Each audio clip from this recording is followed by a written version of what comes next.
भारत भाई, ये जाति गणना तो करना नहीं चाहते हैं। अब कह रहे हैं फजल भाई कि करेंगे किसी दिन। अरे करेंगे, होगा ही किसी दिन। कहाँ जाएगा? दुनिया भी यही है, हम लोग कहीं चले जाएंगे, हमारे बच्चे करेंगे। होगा तो दुनिया तो दुनिया को फाइनली ठीक होना ही होना है। लेकिन ये बतलाइए कि जाति गणना करेंगे नहीं तो ये कोटा विदिन कोटा कैसे लागू कर रहे हैं? फटाफट कोटा विदिन कोटा। और ये लेकर के आए वहाँ हरियाणा में तो कर ही दिया है। उसके अलावा और अभी यहाँ महाराष्ट्र में भी करने की बात कर रहे हैं। हमने सुना कर्नाटक में कांग्रेस ने भी कर दिया, कोटा विदिन कोटा लागू कर। ये आपस में मिले हुए हैं, क्या चक्कर है? कैसे कोटा विदिन कोटा कर दिया जब जाति गणना हुई नहीं तो? ये यही तो शासन वर्ग का कमाल है। पहली बात तो मैं मंडल साहब की बात से सहमत हूँ, प्रोफेसर मंडल की, कि आरएसएस के बारे में जो आदमी कंफ्यूज है वो खुद कंफ्यूज है। आरएसएस कहीं कंफ्यूज नहीं है, वो अपने एजेंडे पर पूरी तरह चल रही है। मैं उनकी बात का समर्थन करता हूँ। रही बात फजल भाई की कि जातिगत जनगणना एक दिन होगी, जातिगत जनगणना कभी नहीं होगी, और जातिगत जनगणना हो चुकी है। मैं दोहरी बात कह रहा हूँ। आरएसएस के पास वो सारे आंकड़े हैं जो आपके पास और नहीं है, न मेरे पास है। अगर जातिगत जनगणना इसलिए हो चुकी है कि हर गांव का प्रधान और हर शहर का वार्ड का सभासद उस वक्त पूरे आंकड़े हैं, वो बता देगा आपको एक झटके में कि यहाँ कितने धोबी हैं, कितने तेली हैं, कितने नाई हैं, कितने चमार हैं, कितने पंजाबी हैं, कितने जाट हैं, कितने गुजर हैं। उसी उंगलियों पे लिखे हुए आंकड़े हैं, और इन्हीं के माध्यम से सारे आंकड़े आरएसएस के पास हैं। लेकिन वो ना बताना चाहते हैं, ना कर दिखा सरकारी स्तर पर अधिकृत रूप से बताना चाहते हैं, और वो सारे आंकड़ों का इस्तेमाल करते हैं। इसलिए वो जातिगत गणना नहीं कराएंगे, क्योंकि जातिगत जनगणना कराते के साथ ही आपको ये पता लग जाएगा। हाँ, जातिगत जनगणना क्यों है उनके पास, कि 80 करोड़ लोगों को राशन ऐसे नहीं दिया जा रहा, उनके पास गणना है, सब चीज है उनके मैं पास। भारत भाई आपको जी टोक रहा हूँ। मुझे लग रहा है जी कि जी। जो हम लोग हैं आरएसएस को ज्यादा ही ज्यादा जान गए हम लोग। उसके बारे में नहीं नहीं ज्यादा नहीं हम नहीं। लोग बना लिए हैं कि वो सब सर्वज्ञ हैं, ऐसा लग रहा है हम लोगों को। हाँ हाँ, नहीं नहीं नहीं नहीं। मैं ये आपकी बात से सुनिए, सर्वज्ञ सर्वज्ञ की बात नहीं कर रहा हूं मैं। लेकिन वो इतने षड्यंत्रकारी हैं, इतने षड्यंत्रकारी हैं कि उनको समझने के लिए मैं बार बार कहता हूं कि 7 जन्म लेने पड़ेंगे, लेकिन फजल भाई षड्यंत्र जैसे के लिए लोगों। षड्यंत्र के लिए सच के पास नहीं जाना पड़ता, षड्यंत्र के हाँ लिए वो झूठ लेकर के दौड़ना पड़ता है। हाँ वो षड्यंत्र का लेकिन सच का साथ हो ही नहीं सकता। इसलिए मैं लेकिन कहता हूं वो कि जो षड्यंत्र करता है वो ईश्वर के करीब, ईश्वर की बात झूठा करता है। जो हाँ, मैं झूठा वही है वही षड्यंत्र से। मैं आप ही की बात कर रहा हूं, लेकिन वो इतना सच अपने पास रखते हैं कि सामने वाले के पास कितने हथियार हैं, इतने आंकड़े वो रखते हैं, और सामने वाला क्या करेगा इतना आंकड़ा वो रखता है, षड्यंत्रकारी। तभी वो बड़े षड्यंत्र में कामयाब होता है। और फेल कहां होता है? वो फेल वहां होता है जब वो अपने अंदर से, जब उसका मानवता विरोधी चेहरा प्रकट हो जाता है, जब उसको लोग समझ लेते हैं ये कहता कुछ है करता कुछ है, तब उनकी पोल खुलती है, तब वो उनके नंगे होके मैदान से निकाले जाते हैं। खैर, हम असली मुद्दे पे आते हैं। मोहन भागवत जी कहा करते हैं कि सबका डीएनए एक है। मैं वहीं से शुरू करता हूँ, डीएनए से ही। अरे भाई धनंजय जी, आप जो है ब्रह्मा की बाहुबल से पैदा हुए, कोई उसके दिमाग से पैदा हुआ, कोई उसके पेट से पैदा हुआ, कोई हृदय से पैदा हुआ, कोई उसकी जूती से पैदा हुआ, पैर से पैदा हुआ। तो जो डीएनए टेस्ट कराओगे सबका डीएनए एक होगा ना, या अलग अलग डीएनए होगा? तो डीएनए सबका एक हुआ। हाँ, मोहन भागवत ठीक है। इसलिए वो कह रहे हैं कि डीएनए तो एक है, और जिसका जहां से पैदा हुआ है उसको वहीं रहना है। उसको पैर से जो पैदा हुआ है ये वो ऊपर ऊपर नहीं जाएगा, वो जो दिमाग से पैदा हुआ नीचे नहीं आएगा। वो एक किस्म का मनुवाद को समर्थन करते हैं। वो जब ये कहते हैं मोहन भागवत कि 2000 साल तक जिन जातियों को दबाया गया है उनको 200 साल का आरक्षण मिले तो कोई दिक्कत नहीं है, लेकिन ये नहीं बताएंगे कि उनको दबाया किसने था। यहां आके खेल जाते हैं, नहीं बताएंगे आप। ये है षड्यंत्र उनका। डीएनए की बात करते हैं, ये है उनका षड्यंत्र। ये सब षड्यंत्रकारी लोग बैठे हुए हैं। अब आप आते हैं, अभी एक मुद्दा उठा वीपी सिंह साहब का, तो उन्होंने मंडल आयोग लागू किया। इस भारत की जातिवादी राजनीति की और सांप्रदायिक राजनीति की विडंबना है कि वीपी सिंह जिसने मंडल आयोग लागू किया वो कभी पिछड़ों के नेता नहीं बन पाए, उनको बनाया ही नहीं गया। चरण सिंह को जाटों के नेता तक सीमित कर दिया, जबकि वो जाति विरोधी थे वो वास्तव में।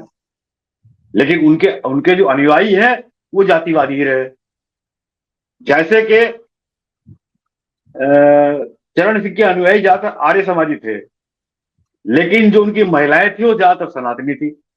यानी कि अपने उनके पुरुष, आर्य समाजी पुरुष अपनी महिलाओं को सनातनी से आर्य समाजी नहीं बना पाए। क्यों नहीं बना पाए? इसका मतलब वो या तो वो खुद आर्य समाजी नहीं थे, या वो समरसता की बात जो मोहन भागवत कहते हैं, समरसता लेके चलिए कि आप घर भी ना टूटे। अरे घर से संघर्ष शुरू होगा ना। संघर्ष तो घर से शुरू होता है ना।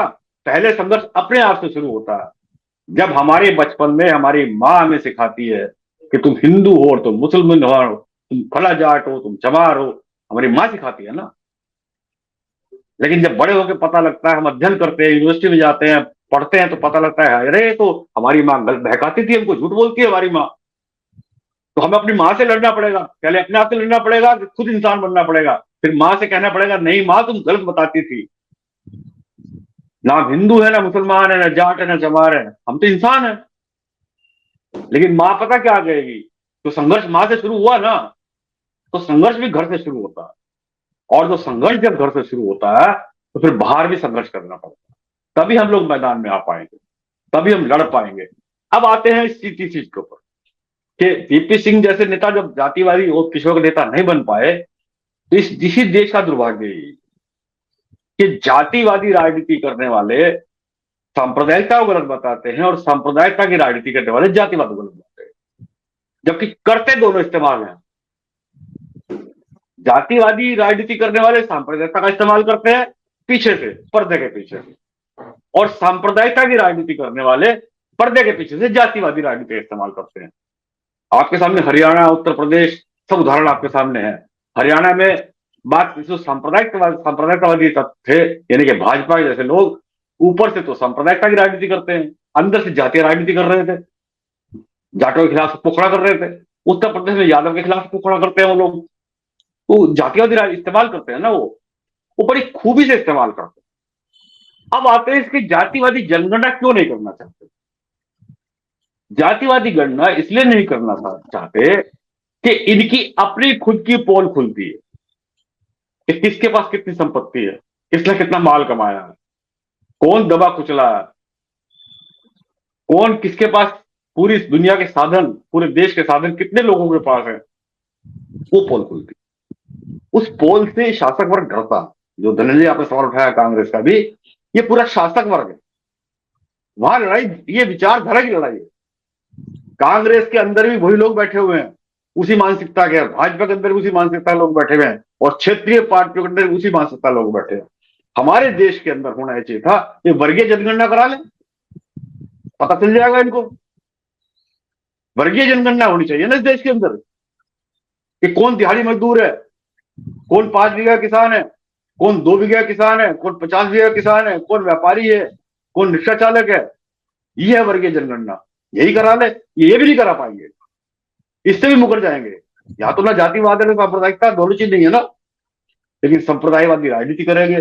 ये उनको देखना चाहते हैं कितने राधा स्वामी है, कितने राम रहीम है, कितने राम कृपाल है, कितने आसाराम बापू हैं, कितने शिया हैं, कितने सुन्नी हैं, कितने देवबंदी ये हैं, कितने ये बरेलवी हैं, आपने सही ये आपने सही खोला।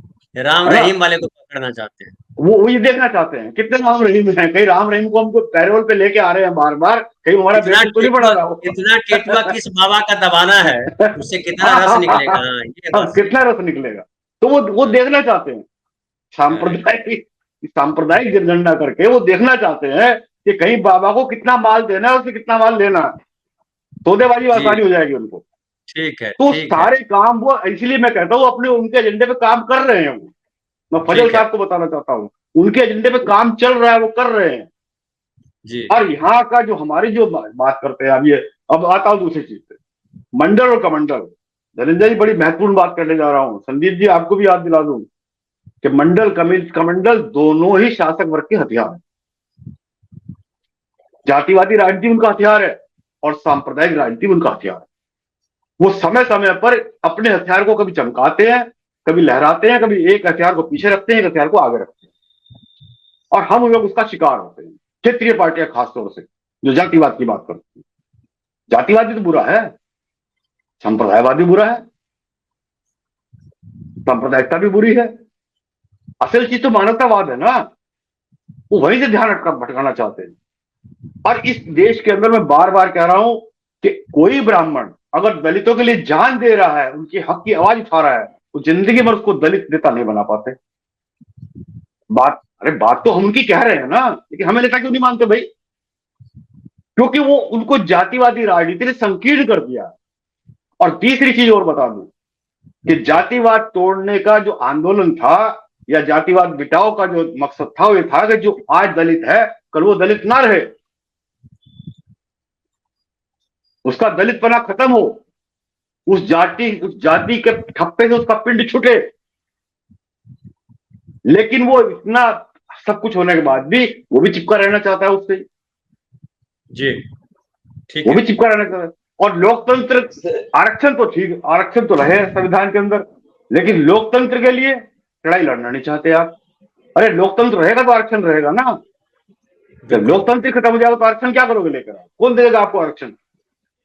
तो लोकतंत्र के जो जितनी चेतना हमारी छोटी जातियों में या कुचली हुई जातियों में, दलित जातियों में आरक्षण को लेकर है, उतनी चेतना लोकतंत्र को लेकर उनके अंदर पैदा नहीं की गई है। ये देश उनका नहीं, दोष उनका नहीं है, लेकिन वो पैदा नहीं की गई है। जो तथाकथित दलित नेता थे, काशीराम जैसे या मायावती जैसे या और भी जितने भी दलित नेता हुए हैं, उनको लड़ना नहीं सिखाते थे। लोकतंत्र के महत्व के बारे में नहीं बताया गया, आरक्षण के महत्व के बारे में बताया गया। उनको ये नहीं कहा गया कि दलितों उठो, इस देश का नेतृत्व करो, सबको शिक्षा, सबके काम के लिए बात करो, उनकी लड़ाई लड़ो।